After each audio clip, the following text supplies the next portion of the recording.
So we have another CEO who's managed in a really different profession in the medical field to scale as well from 3 locations to 28 since a year ago, February. You often see their teams right up front and on the dance floor last night, uh, tearing it up. And so if you would give a huge, huge warm welcome to Dr. Chip Mok. Mok. Mok. Mok. That's why you're changing your name. Okay, we got it. Thank you. All right. Chip, they're going to bring it up right now, Thank you. the thing. Good afternoon. So I'm Dr. Mok, Chip. I'm going to talk about, I have a book, Abundance Machine. They'll put it up on the screen that's in the back corner, and you can get a copy of that. But I want to talk to you about some things I'm very grateful for. I did boot camp about 2017. I'm going to kind of weave this into the story and the why. I started the business in 2004, and in 2000, I was working in the hospital. I was an ER doctor. And I never had any employees before, so I never had any experience with business. And it grew pretty fast. In 2006, I quit the hospital and went full-time in our practice. And by 2007, 3 years later, we were doing about $10 million a year in sales. And I was offering something very unique. We were doing some cosmetic surgery and things that weren't covered by insurance. We were also doing medical procedures that were covered by insurance, but weren't really available in our community. I was really interested in sort of the innovative things that weren't available that we can offer to our customers, and that got us immediately successful. But I never had a plan. I had no idea how to run a business. We just had a lot of patients coming in wanting our stuff, and I would just operate as fast as I could, and we would do good. And as we started to scale, I started adding people to our organization. Never really had much of a management team, and we grew sufficiently that I felt that our existing community were about as far as we can go. So let's add a second location in our community, sort of on the opposite side. So we're in metropolitan Detroit, and I have a primary office on the outskirts. It was called Shelby Township, and we added a second place in another town called Livonia, the other side of town. And we hired people, and we set up a new office, and we did kind of that. We thought the same thing, but the outcomes weren't the same. And what was happening is that there was a little bit more demand on the second location for customers coming in, but our sales just weren't there. In fact, they were about 20% effective per new customer in terms of revenue as we were at the primary location. And I didn't know what it was, so I decided I probably should hire like a manager or something to figure it out. We did that, and they couldn't see what it was, and I thought, well, we need more patients then, and we'll do more marketing, and that didn't work. And I thought, well, maybe it's the insurance out there is different, or maybe it's the people, different demographic, who knows what it is. But I have no idea why we're not doing as well there, and I wanted to continue to grow a little bit. So in 2012 is when I added the second location, and more or less I could say, it kind of failed. I mean, we were losing money, but our main practice was making enough profit that didn't really matter. I could just operate a little bit more. In the second location, we could kind of float it. So in 2015 to 16, I decided, well, I'm really not happy how I did such a poor job in Livonia, so I'm going to do it 3 more times. And we opened 3 more places, and it turns out one profitable place cannot carry 4 money-losing places, and I didn't know that, didn't expect it. So I learned the hard way, and physicians and doctors were taught to think of business as distasteful, learning business, and if we go to continuing medical education, which we have to get a certain number of credits, if they even offer lectures on business, it's disqualified. So there's really no business training by design. So I had to figure out how to run a business, and I made a commitment to start reading business books. I didn't really know that they existed. I think 20, 30 years ago, we probably say there wasn't much out there. Now there's a lot. So I started reading business books. I committed to two a week since then. And one of the books I picked up was at Nashville Airport, was the Scaling Up book. And that was the one I picked up because it was on the top. And I read it in 2016 in January. And I realized that this was something that maybe would benefit me along with other things I was reading and learning about. So I hired a Gazelle's coach, a Scaling Up coach, and it went pretty good. We kind of fixed a lot of things at that time because we never really had a leadership team. We had people that were kind of like leaders, but they were sort of like bosses, and we didn't have any meeting rhythm. We didn't have huddles. We did have some things like, I close the office down periodically and educate the teams. What I was thinking about, but mostly in the healthcare space, never in how we were running our business. I was really excited about offering new technologies to our customers, making their lives a little bit better, reducing healthcare costs, and that was my drive. I never thought about having to run a business. And we had just lost money. We grew by that in that 2015, 16, a 1-year period. We grew by $8 million in sales, and we lost money. And fortunately, we didn't have any debt or anything, so we were okay. I was able to kind of float it. but I had to make some repairs. So got a gazelles coach, and that worked out really well for us in terms of the fundamentals. But in 2017, in January, I was at one of these meetings the month before, and there was a boot camp. And the boot camp was done down in at John Ratliff's place down in Marathon Key. It's a beautiful house where you're there with about 6 to 8 other CEOs and founders of businesses. And really the deep dive into the Rockefeller habits or the scaling up principles. And you're accountable to your peers to be kind of honest, and you can also do one-on-one with John or Vern about things you're concerned about, or things that you've not done. And I was really good at doing things that I thought were really obvious. And even when I looked at my first copy of the book I read, I highlighted stuff I knew how to do, and the stuff I didn't know how to do, I kind of ignored it.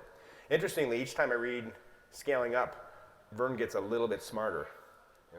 And it's interesting what you pick up. So I went to the Scaling Up meeting, or to the boot camp, and I think there's about 4 of them a year. I went there in January 2017. And during the discussions, I talked about my failure in the prior year.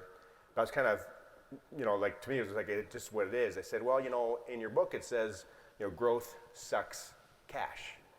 And I picked growth, not cash. And to Vern's credit, he didn't say, you idiot.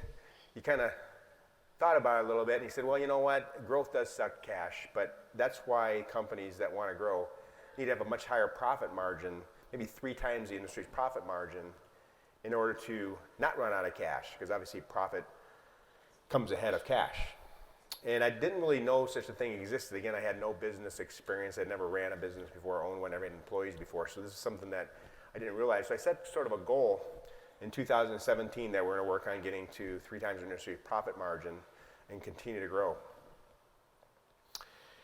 And we pretty much turned our business around in that 1 year to where we had created a process for things. And one thing that occurs, I realized, and I didn't know this before, but in my business, I'm the visionary. You can see things that people can't see yet, but I have a aversion to processes. We heard Jack talk about the sales process. We did not have one, but I was able to sell.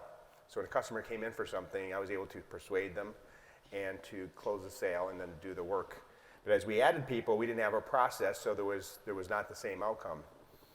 And I came up with something we call the abundance machine. It's our operating system that we use to run their business, and since then we use it to run other businesses.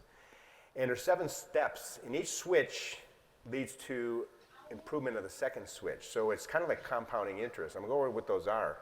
So the first one, we used to call it lead generation, but now I call it persuasion.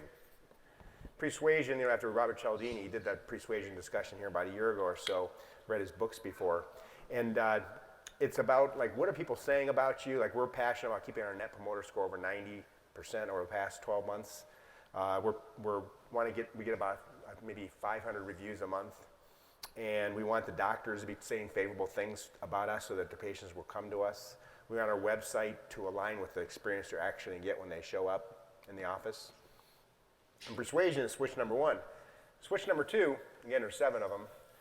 Switch number 2 is kind of like a switch that is probably a problem in most doctors' offices, but I think it's really across the industry. And in the past, I thought it's something that we should keep top secret because it's kind of like a strategy, and I didn't want to share it, but I wrote a book about it, and now we're recording this. So switch number 2, it's called Answer the Fucking Phone.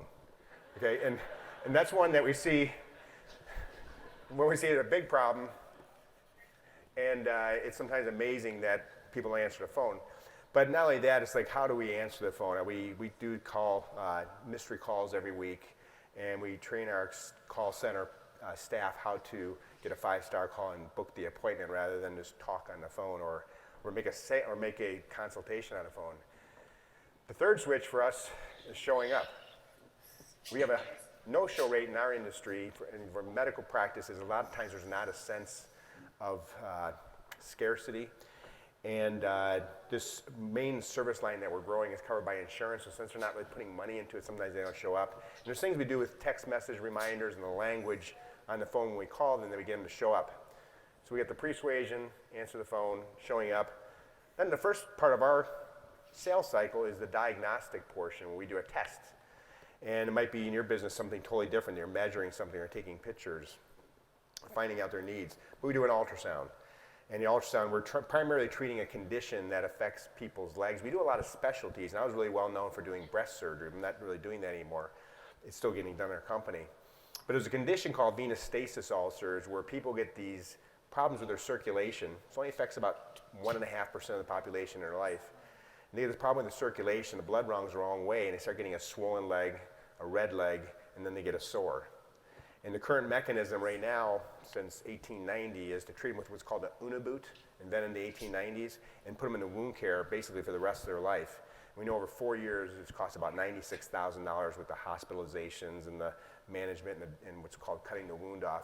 And there's actually a treatment that came around in about 2005 that we use that gets rid of it in one time. It's gone for good. So we want to get that diagnostic done for that procedure and get them into production. Once we get the diagnostic done, then we start them into production, which is for us a procedure. Usually they're going to get more than one procedure. It might be 3 to 5. So they start production, they finish it. There's a lot of reasons people might stop. They might have questions about their bill, or they might think maybe they're worried about pain. And if they finish production, do they refer, or they give us a review? They start the cycle all over again. The ability to use a process on this is again this is in the front office. There's other things we have to do as well, like billing and accounting and IT. And quite frankly, when I really started scaling the business, I didn't pay attention to those too much because I didn't understand them. So we're working on fixing those. But what happened is that when we put these processes in place, all 7 processes, we took our 4 underperforming offices that were doing 1/5 the production per new customer as the main office, and we got them all actually a little bit better than the main office. So we grew each office about 4 or 5x in 1 year. So it made us successful, and then we decided that we would try to bring our services to other communities because it's actually kind of an uncommon way to do things. People are typically doing things the old-fashioned way because it makes a lot more money. And what we're doing is trying to save healthcare costs. So we decided in 2017, let's plan on getting this operating well so we can go outside of Michigan and expand, because up until this time we were only in Detroit. And we bought a practice in February of 2018 in Greenville, South Carolina. There was a doctor there, had a successful practice. But he had some issues that he had to have an exit plan. He didn't really have one. And we acquired his practice. And again, he was doing well. It was owner finance, so we didn't put any money into it. And we put our 7 switches in place, along with our business intelligence. We taught our staff how to run a business. And we grew the business 500% in 3 months. And you haven't paid for it yet, which is kind of awesome. And we've done that several times since then. And since 2018 February, we've gone from our 5 offices in Detroit, not 3, but 5, and to 28 offices. And still growing. We've got some other growing pains. That kind of growth turned up things that I never knew even existed, so we were trying to figure out what's broken. We found it out quickly, and we're fixing it. We're still continuing to scale. And we can even go into a business before we acquire it and measure those 7 switches and know what the outcome will be based on their current behaviors. So the Abundance Machine book was, can you put the slide up of the book? It's in the back corner to my right. And you can have a copy of it, there's no charge. It's written for medical practice because it's based on, these are the customers that I'm talking to, but really it applies to any business at all. It's about the idea of finding multiple steps, in this case in the sales funnel, and optimizing each one. If you take 7 steps and you increase them all by 10%, you've doubled the business. If you increase it by 15, 20%, now you can triple it, but we can improve it by about 25% each switch and 500% in grow the business. So thank you very much. Dr. Chip Mok. Thank you. Chip, thank you. And by the way, he says make sure you answer the effing phone. Mine's to make sure you get the last name effing right? You guys have been one of our best clients. By the way, in the workbook is the list of our upcoming CEO boot camps. The January one just sold out. So we've got the one in December, March, and then we've got a couple new ones that John and I are doing in Colorado. To